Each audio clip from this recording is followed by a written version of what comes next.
Naga fuchka. Oh my god, I can't wait.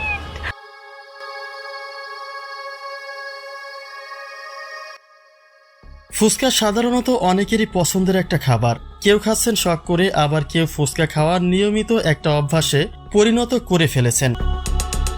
ফুটপাতে খোলা রাস্তায় ফুচকার দোকানগুলিতে বাড়ছে ব্যাপক চাহিদা, কিন্তু এই অস্বাস্থ্যকর খাবার আপনার শরীরে মরণব্যাধি রোগের উৎপত্তি ঘটাতে পারে, যে রোগেই আক্রান্ত হয়ে সবশেষে মৃত্যুবরণ করলেন জনপ্রিয় কন্টেন্ট ক্রিয়েটর ও অভিনেত্রী কারিনা কায়সার। তার লিভারে হেপাটাইটিস এ ও ই ভাইরাসের সংক্রমণ দেখা দেয় এবং তা অতি দ্রুত লিভারে পচন ধরিয়ে লিভারের কার্যক্ষমতা নষ্ট করে ফেলে। এই রোগের কারণ নির্ণয়ে চিকিৎসক জানান, সাধারণত অতিরিক্ত তেল, মশলা ও অধিক মাত্রায় চর্বিযুক্ত খাবারের ফলেই এই রোগগুলি লিভারে বাসা বাঁধে। সবচেয়ে বেশি ক্ষতি করে অস্বাস্থ্যকর খাবারগুলি। চিকিৎসকের দেওয়া এমন বর্ণনার পরেই উঠে আসে কারিনার নিয়মিত ফুচকা খাওয়ার বিষয়টি।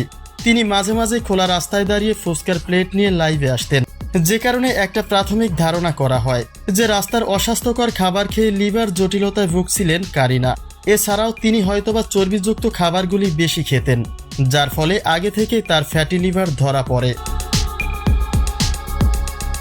কারিনার বাবা জানিয়েছেন, ফ্যাটি লিভার থাকা সত্ত্বেও তার মেয়ে কিছুটা অসচেতন ছিল, নিজের প্রতি অতটা খেয়াল সে রাখেনি এবং তার ফলে এই ভয়ানক রোগের কবলে পড়ে সবশেষে জীবনটাই বিপন্ন হলো তার। লিভার নষ্টের পরে উন্নত চিকিৎসার জন্য কারিনাকে বিদেশে নেওয়ার পরামর্শ দেন চিকিৎসক।